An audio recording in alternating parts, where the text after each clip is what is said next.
Sekarang kita masuk ke, ada satu istilah di dalam qalbu namanya basirah.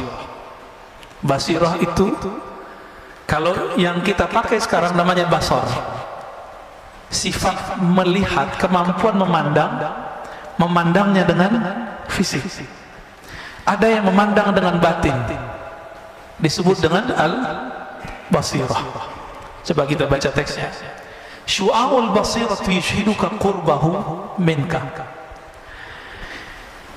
Pancaran atau terangnya basirah mata hatimu, yushhiduka qurbahu minka, akan membuat engkau menyaksikan bahwa dia dekat kepadamu.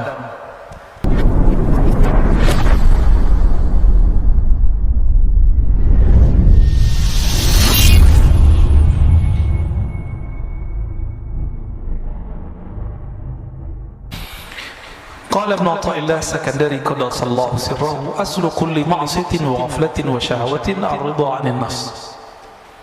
Sumber dari semua maksiat, sumber dari semua penyakit hati bernama lalai, sumber dari syahwat itu adalah ar-ridha 'anil nafs.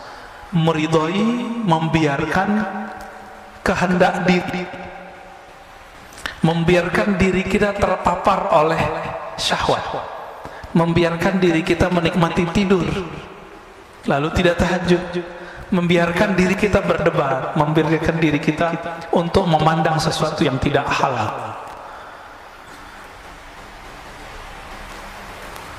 Maka man radiya an nafsihi, siapa yang ridha kepada dirinya, di saat itulah dia membuka semua inti-inti dari maksiat. Itu sebabnya Imam Sarir Sakti mengatakan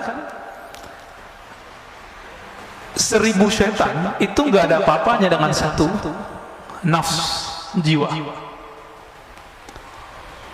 Atas dasar itulah kalau bulan puasa masih ada orang maksiat meskipun syaitannya sudah dibelenggu. Jadi kalau banyak orang bertanya, kan syaitan sudah dibelenggu. Nah, ini berarti doktrin kita salah selama ini. Maksiat itu nggak perlu ada setan. Merusak di bumi nggak perlu ada setan, Pak. Bakat alami dalam tubuh kita itu merusak. Itu bakat alami. Inilah yang dibaca oleh setan, yang dibaca oleh malaikat. Apa kata malaikat? Ya Rabb, kenapa engkau menciptakan di bumi makhluk yang merusak dan membunuh? Jadi karakter jiwa kita itu sudah merusak. Dan saya sudah pernah membahas sebelumnya, jiwa ini punya karakter hewan, punya karakter buas, hewan ternak dan buas. Dengan karakter ini sudah cukup kita bermaksiat kepada Allah Subhanahu wa Ta'ala. Jadi nggak perlu setan kalau mau maksiat. Bedanya setan itu menyesatkan. Nah, ini kata kunci. Jadi yang berbahaya dalam hidup kita bukan maksiat, bukan dosa, bukan zina, tapi maksiat yang berisi kepada kesesatan, pemahaman yang sesat, cara pandang yang sesat. Ini yang berbahaya. Kalau dosa, semua kita dosa, dan ini sudah digariskan oleh Allah Subhanahu wa Ta'ala, sehingga muncul hadis kullu bani adam khatta'un. Semua manusia itu pasti khata'. Apa arti khata'? Banyak salah, banyak dosa. Maka seorang manusia itu punya dosa itu biasa, Pak. Yang nggak biasa itu kalau dia sesat, dia menyimpang dari jalan Allah Subhanahu wa Ta'ala. Makanya Nabi Muhammad SAW itu menerima orang-orang yang berdosa, tapi Nabi Muhammad tidak suka dengan orang-orang yang menyimpang.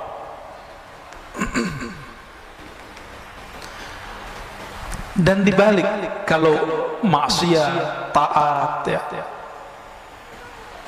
kemudian syahwat itu dimulai dari kita ridha kepada diri, lalu sebaliknya pokok dari ketaatan, pokok dari kesadaran dan kehormatan itu adamur ridha minka anha. Kamu tidak membiarkannya, kamu tidak meridhoinya. Kalau sepertiga malam terakhir jam 3 maunya badan tidur atau sujud, Pak? Tidur. Kita biarin begitu. Ini namanya asal kulli ma'siyah. Maksiat mulainya dari situ. Kita biarin, kita manjain jiwa. Terlalu memanjakan nafs jiwa, ini awal dari semua maksiat. Ya.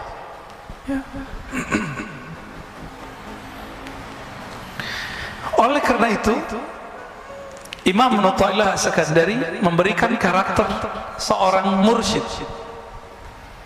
Mursyid itu bukan orang yang hebat. Mursyid itu man la yarda an nafsih. Begitu di kitabnya. Li antas haba jahidan la yarda an nafsih.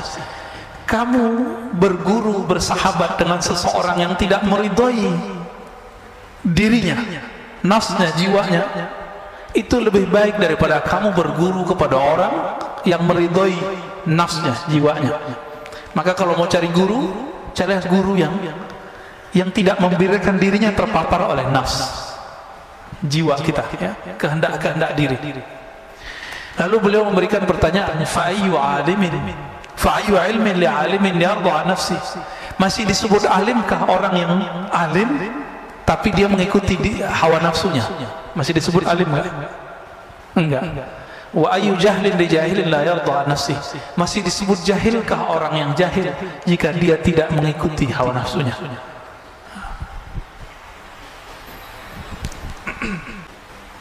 Sekarang kita masuk ke, ada satu istilah di dalam qalbu namanya basirah. Basirah itu, kalau yang kita pakai sekarang namanya basar. Sifat melihat, kemampuan memandangnya dengan fisik. Ada yang memandang dengan batin, disebut dengan al-basirah. Coba kita baca teksnya. Syu'aul basirah yushhiduka qurbahu minka. Pancaran atau terangnya basirah mata hatimu, yushhiduka qurbahu minka, akan membuat engkau menyaksikan bahwa dia dekat kepadamu. Apa itu syu'aul basirah? Ilmu. Jadi boleh diartikan, ilmumu mengenai Allah akan membuat kamu sadar bahwa Allah itu dekat. Udah ngerasa Allah dekat belum? Kalau nggak diingetin nggak ya? Kenapa kita masih suka bertawassul? Karena kita merasa jauh kepada Allah. Kalau kita merasa dekat kepada Allah, itu nggak perlu tawassul, Pak. Jadi kenapa, apa rahasia tawassul sebenarnya? Karena kita nggak punya kesadaran itu. Jadi ada di Inggris dua kelompok. Jadi kelompok Sufi Asy'ariyah, Sufi terus akidahnya Ahlussunnah Asy'ariyah, didebat oleh kelompok Salafi Wahabi. Pakai ayat wa idza sa'alaka ibadi anni fa inni qarib. Kata si Wahabi nih, Sufi, kalian tolol kayak begitu. Allah akan dekat, nih ayatnya. Ini ayatnya, jika hambaku bertanya mengenaiku, maka katakan dia dekat. Ngapain kamu tawassul-tawassulan segala? Apa jawaban dari seorang, ini kelompok perempuan, Pak. Perempuan, tapi berdebat dan canggih sekali, ya. Bikin kita jatuh cinta lah dengan dalil-dalil mereka. Apa kata si perempuan nih yang Ahlussunnah, yang Sufi? Betul, Allah itu qarib. Tapi apakah engkau merasakan dekat kepadanya? Bengong juga si perempuan, ya, yang Wahabinya. Semua kita tahu Allah itu dekat, tapi kesadaran merasakan Allah dekat itu biasanya orang berguru dulu. Nah, berguru itu bagian dari tawassul sebenarnya. Maka tawassul yang begini nggak masalah. Tawassul yang tidak boleh itu nyembah yang ditawassulin. Dan saya yakin tidak ada umat Islam yang menyembah kuburnya. Nggak ada. Dulu waktu saya bertanya persoalan ini kepada Syekh Badi Sayyid Al-Laham, itu beliau marahnya bukan main. Karena beliau marah, saya kena ainnya, Pak. Sakit 2 bulan. Jadi teringat terus, matanya itu kayak nyala. Apa kata beliau? La ara fid dunya ahadan minal muslimin yasjud li ghairillah illa fil hin, gitu ngomongnya. Saya tidak melihat di muka bumi seorang muslim pernah sujud, pernah meminta kepada selain Allah, kecuali di India ada orang sujud ke kubur. Itu bukan orang muslim murni, udah nyampur-nyampur kali agamanya, ya. Jadi ini orang-orang Salafi Wahabi ini terlalu suudzon, Imamnya sendiri sekarang namanya Saleh Fauzan, kita orangnya masih hidup dan kitabnya diajarkan di pesantren-pesantren modern. Ini yang kita singgung sebelumnya. Bulan puasa kan saya nggak bahas Pak, nggak mau polemik. Ini udah selesai puasa kita mau polemik lagi nih, ya. Nggak ada efek sama sekali sama mereka. Mereka malah tambah marah diingetin. Itu pengkhianatan terhadap pendiri-pendiri pesantren modern ini. Mereka ahli sunnah semua. Ketika kemudian mereka berubah, kitabnya dirubah. Ajaran akidah yang diajarkan ke santri-santri berubah. Yang diajarkan kitab Tauhid Syekh Saleh Fauzan yang menyebut sufi sebagai ubadul kubur, yang menyebut orang-orang Ahlus Sunnah sebagai orang-orang yang sesat. Ahlus Sunnah Asy'ariyah disebut sesat Pak. Ini mohon maaf ya. Kita belajar sifat 20, Allah wujud kidam baqah. Ini rata-rata belajar itu kan? Benar nggak?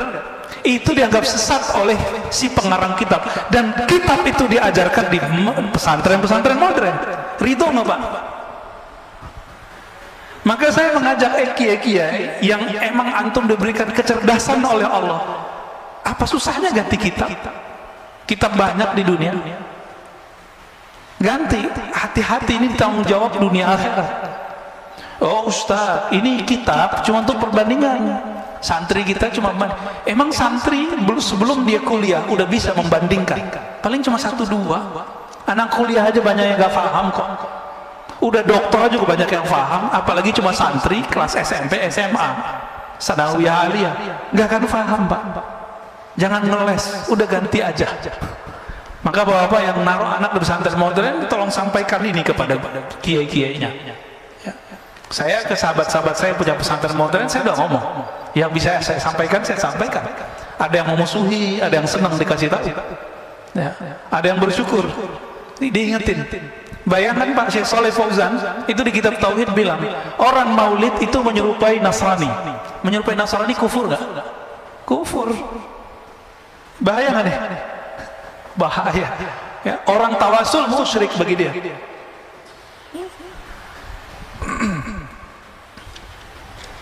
Baik. Wa ainul basirati tushhiduka adamat. Jadi ada pancaran ilmu mata hati. Jadi mata hati kalau sudah dapat ilmu, kita sadar Allah dekat. Tapi pancaran ini belum tentu membuat seseorang bisa memandang. Jika basirahnya sudah bisa merasakan memandang, tushhiduka adamat, maka ketika engkau mulai membuka mata hatimu, kata beliau, tushhiduka adamat, kamu akan merasakan bahwa dirimu itu tidak ada dibandingkan wujudnya. Jadi kita ini kalau nggak diwujudkan Allah, ada nggak? Nggak ada. Itu sebabnya seseorang yang faham bab ini, dia kalau berzikir la ilaha illallah, makna yang muncul adalah la ilaha illallah. Apa artinya? Tiada yang berbuat kecuali Allah.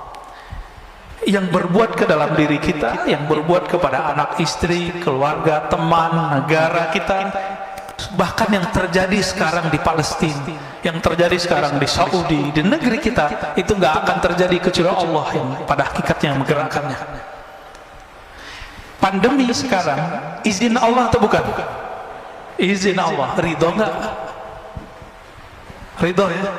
Pak Mirwan kemarin sakit ya? Kenapa? Kena COVID. Waduh, kena COVID juga. Kalau mas sebelah dibilang munafik Pak. Ya, orang COVID disebut munafik. Saya di WA oleh seseorang, dia bilang, si Anu meninggal kena COVID, dia munafik. Allahu Akbar. Saya doain dia kena COVID, biar tahu rasa. Ini COVID kalau tidak datang ke orang, dia nggak nanya dulu, ente munafik nggak? Nanya nggak dia? Dia nggak nanya Pak. Kena aja. Dari dulu di masa sahabat Rasulullah sudah banyak sahabat-sahabat yang kena virus. Disebut ta'un. Bukan berarti mereka ini munafik, tapi setiap sahabat merasa dirinya munafik. Tuh, sahabat Nabi merasa munafik, masa antum merasa suci? Maka kalau dituduh orang munafik, katakan betul saya munafik. Ini yang sering saya sebut ya, dalam Sahih Imam Muslim disebutkan bahwa Al-Hasan Al-Basri berkata, para sahabat dulu tidak ada satupun yang menganggap dirinya ala imani Jibril. Imannya itu setinggi imannya Jibril, nggak ada. maka dia khawatir dirinya terjebak kemunafikan setiap saat. Ini bagian dari meridhoi diri sendiri. Ada penyakit yang berbahaya, ujub fil ujub. Ujub dalam keujuban, ujub dalam keikhlasan. Apalagi itu ujub. Ujub artinya kagum kepada diri sendiri. Bapak mohon maaf ya, yang setiap malamnya bisa tahajud, bisa qiyamul lail kemarin, itu sedikit di kolbunya ada merasa kagum. Wah keren juga nih gitu ya. Bisa tahajud setiap malam. Itu ujub Pak namanya. Ujub dalam ketaatan, ujub dalam keikhlasan. Itu bisa merasa ikhlas, merasa ada berjuang. Dan ini bisa menghinggapi orang-orang yang berilmu dan beramal, baik beramal pribadi atau amal sosial. Termasuk ngurus masjid ini bisa ujub. Hati-hati pengurus. Kalau terbesit di hati, kalau bukan karena saya nggak jadi, itu ujub sudah. Dan ini wajib diistighfarkan dan ditobatkan.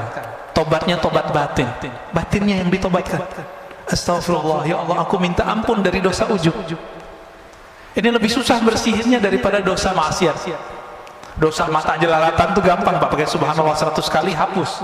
Tapi kalau yang ini bertambah amal, dia bertambah ujub. Maka sebelum beramal, bersihkan dulu itu dengan istighfar dan tobat. Oleh karena itu guru-guru kita mengajarkan salat tobat setiap hari. Dibidahin lagi sama teman kita. Salat tobat itu dikiaskan kepada orang yang masuk Islam salat. Itu salat tobat sebenarnya. Ya. Jadi kalau sudah terbuka mata hati, lalu bisa memandang, yang dipandang di alam semesta bukan fisiknya, yang terlihat adalah campur tangan Allah Subhanahu wa Ta'ala. Negeri kita ini kalau bukan didoakan oleh para aulia, para wali-wali Allah, ini sudah chaos dari kemarin Pak. Coba bayangkan ya, pertarungan 01-02 kemarin itu dahsyat sekali. Udah hampir bentrok ini umat. Sama-sama umat. Satu bawa nama umat, satu bawa nama umat, sama-sama umat. Udah hampir habis kita ini. Tapi karena doa-doa mereka, ini negeri masih bertahan. Alhamdulillah. Bahkan orang-orang yang bertarungnya sekarang bergabung. Ini kalau nggak doa mereka, nggak akan aman Pak. Nggak akan aman. Malaysia sempat kisruh juga masalah Perdana Menteri ya. Kita doakan jangan sampai negara-negara jiran kita kena juga ya. Ke atas sedikit Patani udah lama kena musibah ini. Atas lagi Myanmar sudah chaos Pak ya, ketutup sama berita-berita yang lain. Mereka hancur sehancur-hancurnya sekarang. Alhamdulillah negeri kita masih bertuhan lah mereka ya. Saudi nunggu waktunya aja, perang saudara nanti mereka itu, karena saudara udah ngantem saudaranya. Yang tersisa cuma itu. Yaman sudah hancur Pak, benar nggak udah hancur? Ada Houthi di situ, perang sama Saudi tiap hari. Paling Abu Dhabi kerja sama Israel, kan repot juga Pak ya. Membingungkan. Qatar yang bantuin teroris waktu di Suriah kan banyak kelompok-kelompok di Qatar, mungkin bukan governmentnya yang bekerja, tapi kelompok-kelompok yang ada di situ. Bahkan teman memfatwakan bunuh temannya. Syekh Yusuf Al-Qaradawi memfatwakan bunuh ulama-ulama yang pro kepada pemerintahan yang di Suriah. Sampai begitu. Sampai guru saya Syekh Taufik Al-Buti habis kehilangan ayahnya, datang ke UI Pak waktu itu, UI Salemba, yang pasca sarjana kajian Timur Tengah. Kok ada mahasiswa nanya dan tega, Syekh, ente pro Asad atau anti Asad? Kok tega nanya begitu? Orang lagi berkabung. Beliau itu orangnya lembut, itu kalau bahas apa bisa nangis. Bahas bab sholat istisqa nangis. Kita udah bahas tasawuf aja nggak nangis-nangis. Bahas zikir aja nggak nangis-nangis. Beliau bahas fikih nangis Pak. Saya nggak pernah ngeliat beliau marah. Itu sekali saya ngeliat beliau marah. Syekh Taufik bin Muhammad Sa'ir Ramadan Al-Buti. Ada yang nanya begitu. Apa jawaban beliau?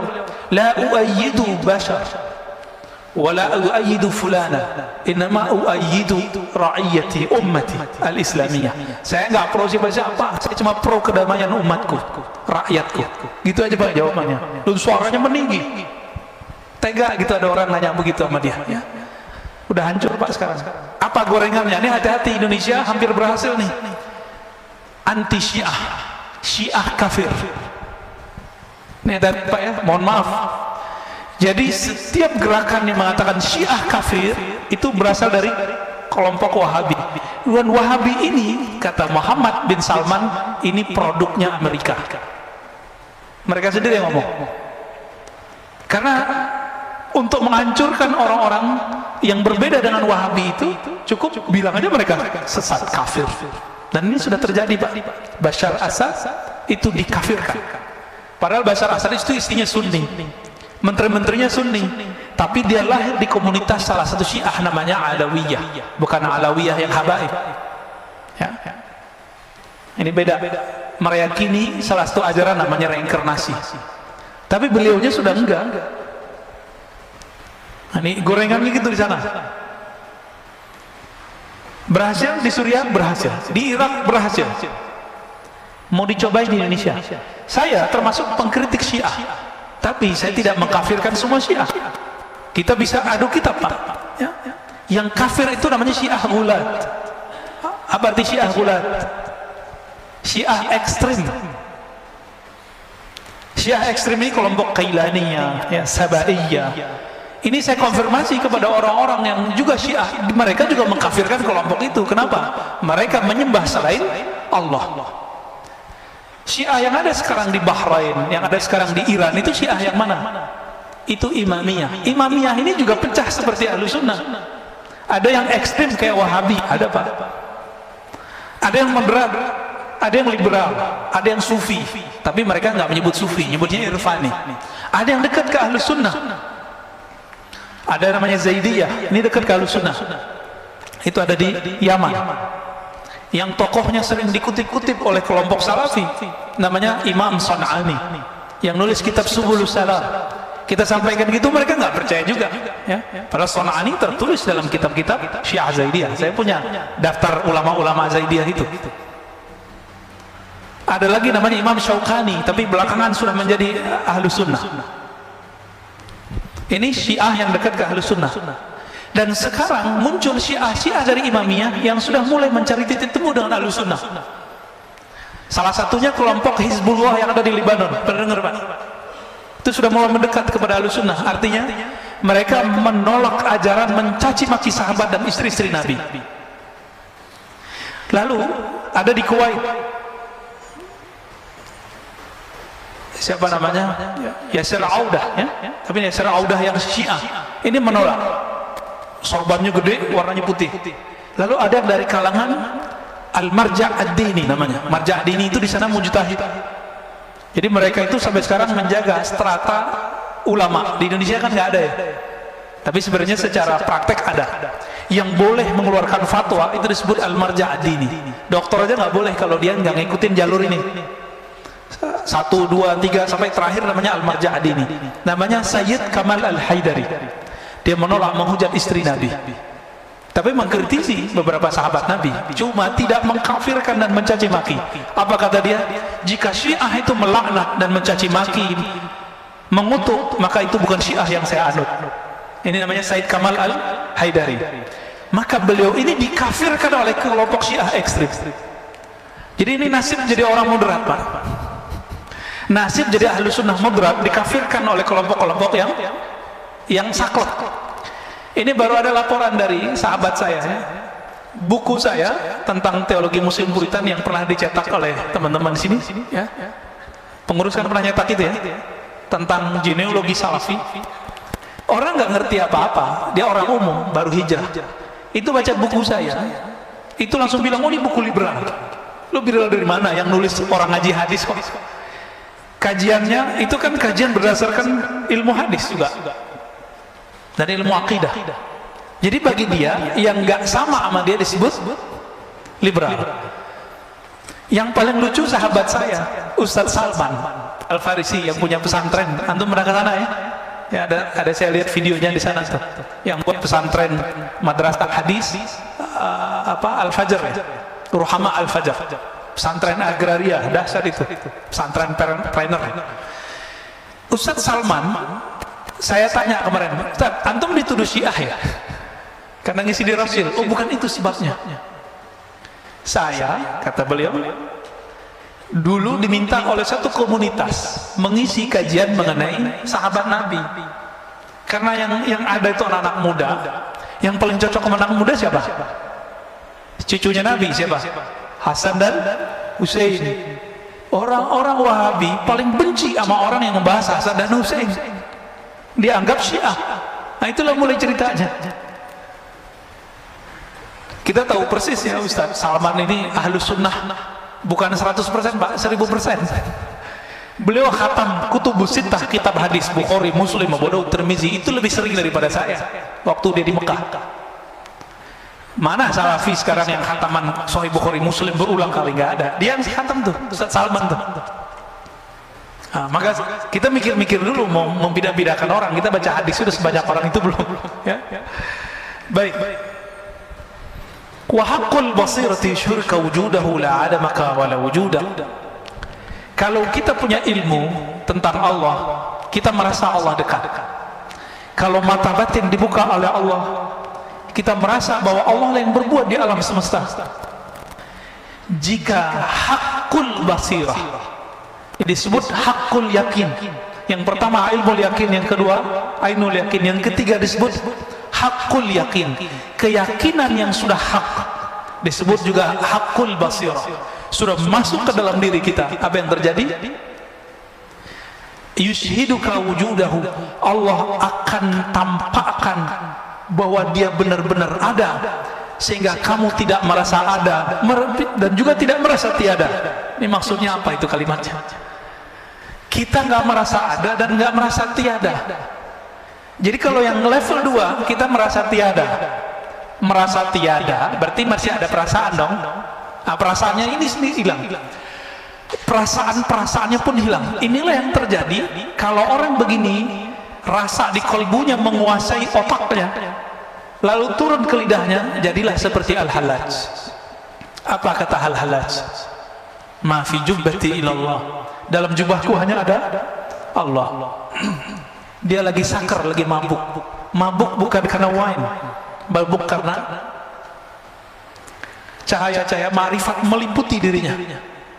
Orang lagi kasmaran jatuh cinta nggak? Lagi kasmaran jatuh cinta. Ketika jatuh cinta kepada pasangannya, setiap kali melihat perempuan atau laki-laki lawan jenis, itu dia merasa ada wajah pasangannya di situ. Saya waktu dulu pernah senang sama seseorang, itu ketika bercermin nggak kelihatan muka saya, Pak. Percaya nggak? Saya ngeliat muka dia. Apakah di cermin itu muka dia? Enggak. Jadi pikiran kita ketutup oleh rindu kepadanya.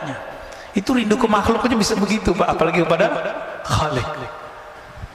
Ini yang terjadi pada salah satu wali di Jawa, Syekh Siti Jenar. Jadi kalau antum sudah faham apa yang terjadi pada Syekh Siti Jenar, maka jangan kafirkan Syekh Siti Jenar. Dia sedang tenggelam dalam lautan keesaan Allah Subhanahu wa ta'ala, sehingga dia nggak menyaksikan dirinya ada ataupun tiada. Nggak ada dirinya.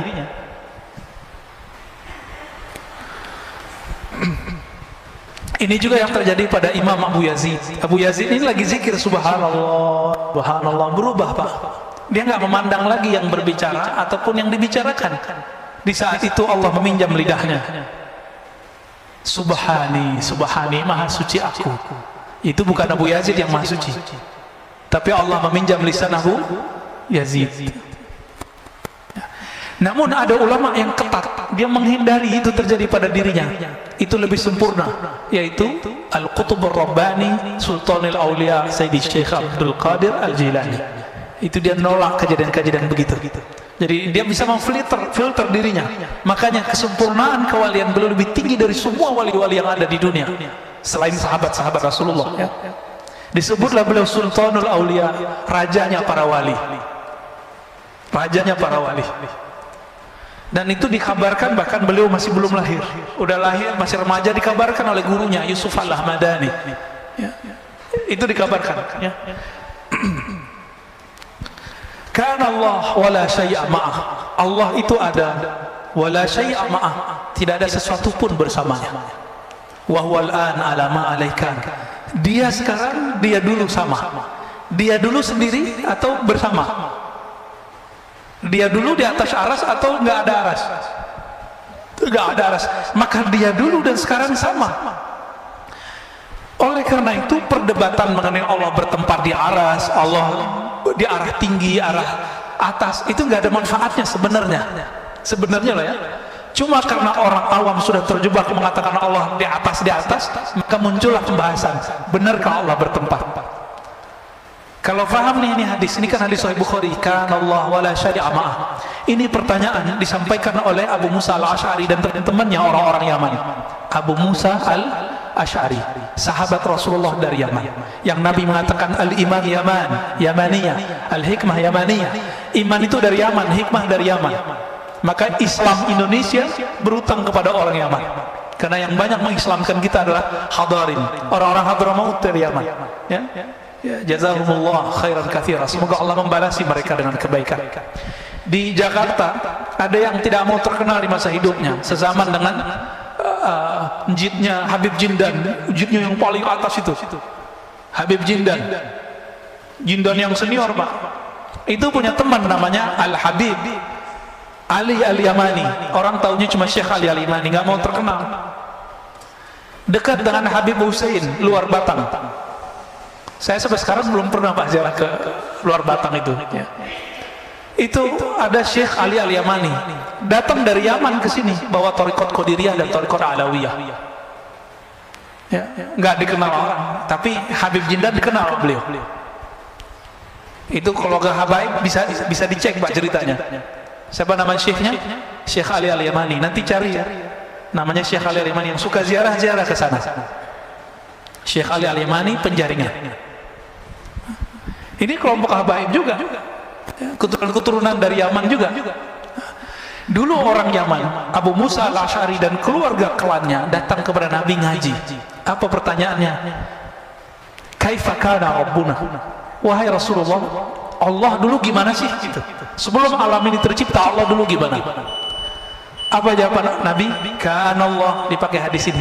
Kana Allah wala syai'a ma'ah. Allah ada dulu di masa yang qadim. Allah ada dan tidak ada aras, tidak ada langit, tidak ada bumi, tidak ada malaikat, tidak ada Ahmad, tidak ada Muhammad, hanya Allahu Ahad. Itu dia. Itulah makna kul huwallahu ahad.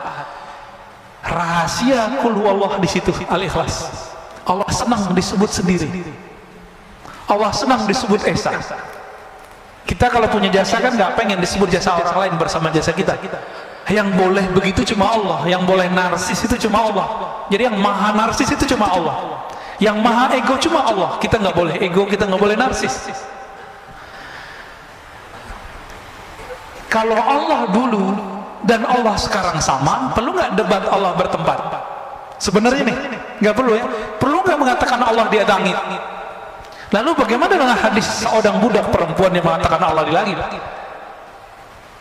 Imam Ibnu Hajar mengatakan perempuan ini kecerdasannya tidak sempurna. Saya ngomong begini Pak dituduh Syiah. Cuma karena mengatakan fakta itu. Yang ngomong bukan saya kok, yang ngomong Imam Ibnu Hajar. Apakah Ibnu Hajar seorang Syiah? Kan enggak, Imam Ahlus Sunnah. Kalau Ibnu Hajar itu Syiah, maka semua kita Syiah. Ibnu Hajar ini yang mensyarah, yang menjelaskan Sahih Bukhari dan paling bagus. Kalau penjelas Sahih Bukhari ini dituduh Syiah, kira-kira kita gimana Pak? Oh, kita lebih sesat dari beliau lah. Ya. Dan orang-orang yang berzikir dengan zikir-zikir setan, wujudku wujud Allah, zatku zat Allah, sifatku sifat Allah, ini orang kurang ajar kepada Allah. Ya. Yang benar wujudku tidak ada, yang ada cuma wujud Allah pada hakikatnya. Ini orang berzikir-zikirnya apa? Wujudku wujud Allah. Kasus ini dulu terjadi di Aceh, kampung Pak Mirwan ini. Terjadi kasus kelompok namanya kelompok Wujudiyah. Dulu imamnya namanya Hamzah Al-Fansuri. Itu dari keturunan juga sebenarnya, thariqatnya Qadiriyah. Beliau ini punya murid pengikut namanya Syamsuddin As-Samatrani. Mereka itu emang pengamal zikir dan sampai mengalami ekstase dan mengatakan wujud kami tidak ada yang hanya ada wujud Allah. Lalu di masa Syekh Nuruddin Ar-Raniri, itu campuran, dia ibunya Melayu, ayahnya India, Randir atau Ranir, keturunan Arab juga. Beliau ini dari Gujarat datang ke Aceh dan nulis dalam berbahasa Arab Melayu, bahasa Jawi, bahasa Aceh. Nulis tentang sultan, tentang akidah. Saya membaca salah satu kitabnya, Kashful Ma'lum. Masya Allah, luar biasa. Beliau mengkritisi apa yang terjadi pada zaman Hamzah Fansuri. Karena menurut beliau, orang ngomong wujud ke wujud Allah, ini dia belum nyampe kepada masa ekstase seperti Al-Hallaj dan yang lain-lain, Abu Yazid. Maka mengatakan itu haram. Jadi Bapak saudara Allah, kapan seseorang boleh mengatakan wujudku tidak ada yang ada wujud Allah? Dia kalau sudah sampai di hakul yakin. Tapi kalau kita ini, kita kan baru sampai di hakul ilmu yakin, teori bertuhan. Ilmunya dalil, mana dalilnya? Orang seperti ini haram mengatakan tiada ada wujud kecuali wujud Allah. Sisa ajaran ini dipakai oleh Kartosuwiryo. Dia ajarkan ke santri-santrinya waktu berjuang. Santri-santrinya yang sekarang zikirnya begitu, padahal makomnya belum nyampe. Sekarang kan masih ada tuh NII, DII. Mereka punya khalifah sendiri, Pak. Punya amir sendiri, punya menteri sendiri. Sekarang cuma sebatas tradisi, struktur masyarakat. Saya dengar salah satu muridnya ngomong, la ilaha illallah, la wujuda illallah, la mawjuda illallah, tiada yang wujud kecuali Allah. Ini kan gawat. Itu nggak boleh dilafazkan kecuali sudah nyampe. Ya. Jadi kalau sudah merasakan bahwa kita ini ada karena diadakan Allah, berarti baru ilmu yang pertama. Belum boleh ngomong wujud saya wujud Allah. Kalau yang kedua, yang berbuat hanya Allah. Yang ketiga, tiada wujud dan tiada juga ketiadaan itu kecuali hanya Allah Subhanahu wa ta'ala. Semoga pusing. Udah syuruh Pak, kali mau ada yang ditanya, mau diskusikan, silakan. Ini ada permintaan doa dari sahabat kita, Pak Asmar ya, dekat sini. Pak Asmar Haris, anaknya di Aceh sekarang, sedang opname, sedang sakit. Saya mohon Bapak Ibu keikhlasannya untuk mendoakan kiriman Fatihah. Ya. Al-Fatihah ila ruhi waladih wa jisnih awliya pencipta. Al-Fatihah. Bismillahirrahmanirrahim. Shiratal ladzina an'amta 'alaihim. Yaqil Fatihah sir. Amin. Ya, terima kasih. Assalamualaikum warahmatullahi wabarakatuh. Assalamualaikum. Memahami apa yang Ustaz sampaikan tadi ya cukup memusingkan, betul, cukup pusing. Jadi namun dalam ini kita tetap berusaha bagaimana untuk bisa mendapatkan pemahaman yang lebih jelas untuk lebih mendekatkan diri kepada Allah. So, tadi dikatakan ada ilmu, kemudian ada amal, kemudian yang paling tinggi itu adalah hakul yakin. Ini adalah yang melihatnya basiroh. Jadi bagaimana kita untuk bisa mewujudkan basiroh ini dalam diri? Apakah basiroh itu bisa diwujudkan di dalam diri kita untuk bisa meningkatkan pendekatan kita kepada Allah Subhanahu wa ta'ala? Bagaimana? Kira itu sebentar. Terima kasih. Assalamualaikum warahmatullahi wabarakatuh. Assalamualaikum warahmatullahi wabarakatuh. Caranya dengan riyadhah dan mujahadah, Pak. Apa arti riyadhah? Mengulang-ulang zikir yang diberikan guru, lalu mujahadah bersungguh-sungguh, dan yang ketiga ma'rifah, berma'rifat, berilmu. Dan yang paling cepat itu yang nomor 3, paling cepat. Maka kajian-kajian ma'rifatullah mestinya sekarang sudah nggak jadi aib lagi, sudah nggak malu-malu lagi orang ngaji ma'rifatullah. Kajian kitab ini, kitab Al-Hikam, adalah salah satu mengarah ke sana, mengarah ke ilmu ma'rifatullah, mengenal Allah Subhanahu wa ta'ala. Ya, dia bicarakan Allah aja, bicarakan Allah, hubungan kita dengan Allah, masalah kita dengan Allah, itu Bang, nanti muncul sendiri itu. Tapi karena ngajinya cuma sekali sebulan, susah Pak. Saya nggak minta jadwal lagi Pak ya, udah nggak ada jadwal lagi, udah cukup udah 2 kali ya. Udah ada risalah Kusyairiyah, udah ada hikam, itu udah cukup. Bahkan kalau perlu sekali juga nggak apa-apa. Kalau saya ngaji 2 kali seminggu, ngaji Ma'rifatullah.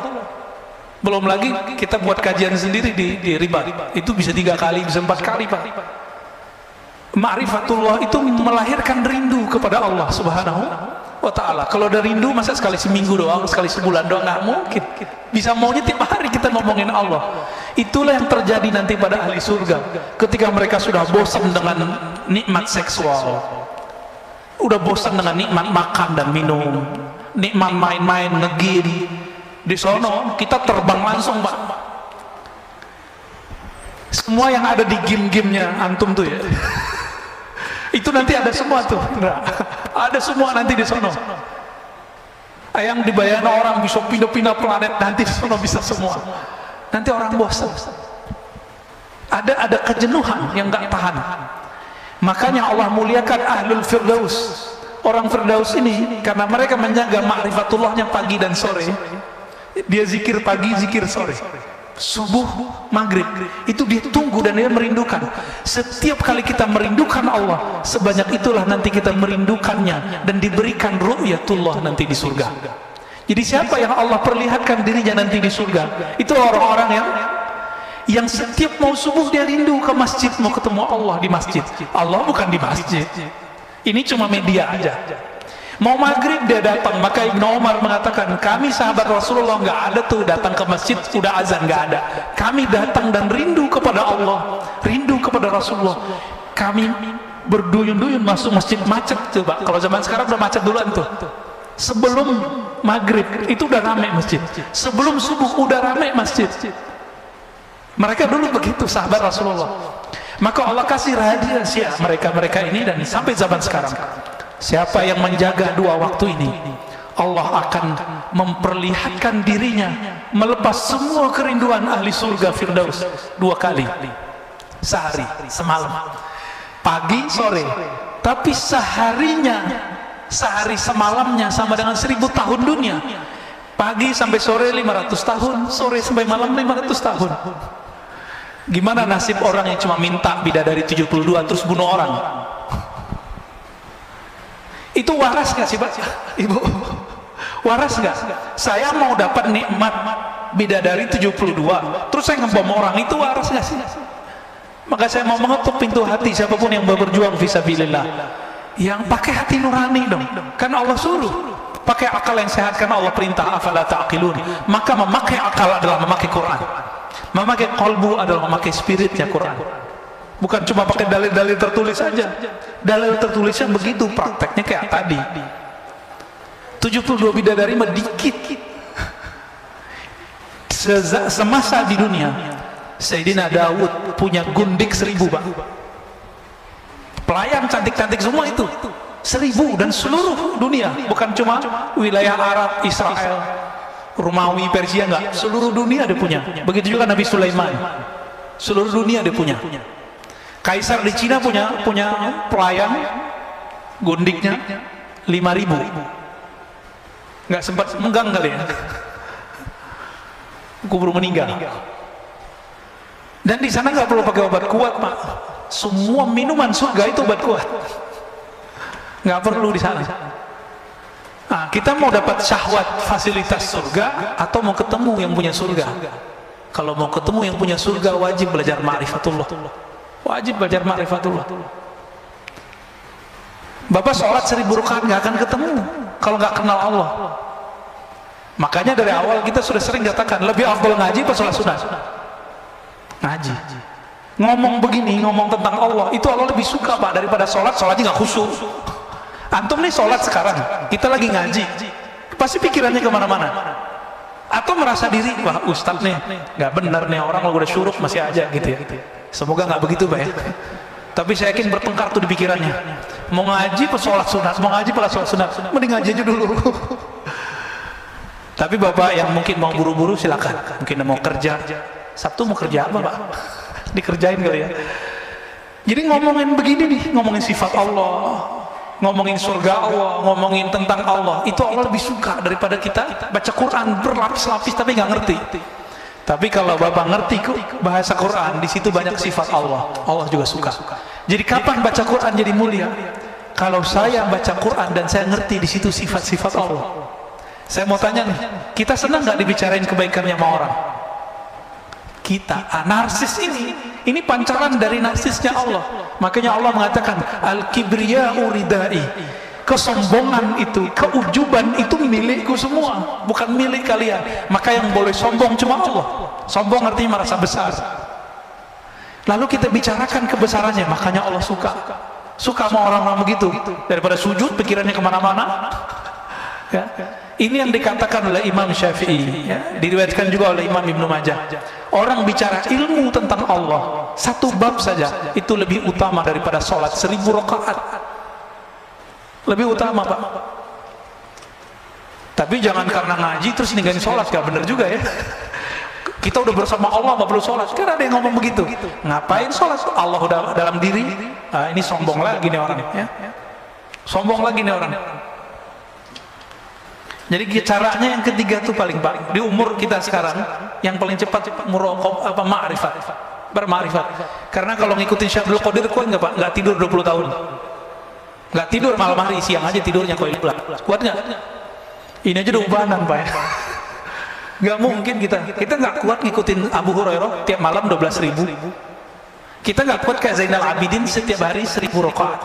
Makanya namanya Zainal Abidin, namanya Ali bin Husain bin Ali, gelarnya Zainal Abidin. Ini ada Habib Zainal Abidin ya. Habib Ali juga kali namanya. Itu nggak kuat Pak kita. Ada yang sholawat di sini 1000, itu udah gempor ya. Paling-paling cuma sholawat habis sholat, kayaknya udah soleh banget gitu ya. Paling-paling zikir pagi sore. Enggak, mereka kekasih Allah, kasih Rasulullah, sholawatnya bahkan setiap nafasnya. Beda sama kita nggak kuat ngikutin itu Pak. Abu Yazid Al-Bustami, di zaman yang dulu masjid itu susah, salah satu amalannya adalah sholat di masjid, jalan kaki. Ini Masya Allah, masjid kita ini dekat nggak ke komplek? Pakai mobil Pak, belagu ya. Sombong amat itu. Tapi nggak sombong lah ya, barangkali mobil tenang juga dibawa ke masjid. Modus, ngeles. Abu Yazid amalannya apa Pak? 1000 masjid di zamannya dia kunjungi jalan kaki. Ingat-ingat di masa kecil dulu, Bapak punya masjid di kampung, itu cuma satu kecamatan, satu masjid. Saya masih ingat masa kecil saya begitu. Bapak saya cerita tuh, masjid kita cuma sholat di masjid ini. Satu kecamatan Pak sholat di situ, jalan kaki. Bayangkan ini 1000 masjid. Abu Yazid Al-Bustami. Beliau jadi wali. Hampir gagal jadi wali karena meludah dari masjid. Meludah di masjid Pak. Gak berani Abu Yazid itu selonjoran kakinya. Ini lagi Jumatan, kakinya selonjoran. Nggak punya adat. Ya. Tapi kalau ada orang kiri kanan kita begitu, kita nggak punya hak marah Pak. Gurunya yang boleh marah. Ya, kecuali kita mau nasihatin. Lagi pengajian, ini banyak Pak yang pengajian sama saya yang alirannya beda sama kita. Itu kalau nanya kakinya dinaikin satu, terus satunya oh Ustaz, nah gitu kayak nanyanya gitu. Ngetes, awalnya ngetes, habis ngetes baru bersila baik-baik. Karena yang dia tes ternyata singa, dicabik-cabik ya. Dia ngetes dalil, kita habisin dalilnya. Itu terjadi. Diingetin, disindir dalam khutbah, malah tambah selonjor kakinya. Tapi orang begitu gak usah dikata-katain Pak. Kenapa? Dia lagi berperang dalam dirinya. Ya, dia lagi berkecamuk itu. Mana yang benar, merasa diri paling benar, itu lebih repot lagi. Maka kita beruntung nih, alhamdulillah dari tadi nggak ada yang selonjoran ya. Kalau mau kayak gitu Pak, kayak emas itu tuh. Kakinya naikin terus kita begitu. Nah itu sunnah, coba praktekin di sini. Bisa nggak? Bukan. Kayak gitu tuh. Kayak gitu Pak. Jadi kalau pegel Jumatan kayak gitu Pak. Jangan selonjoran, nggak sopan.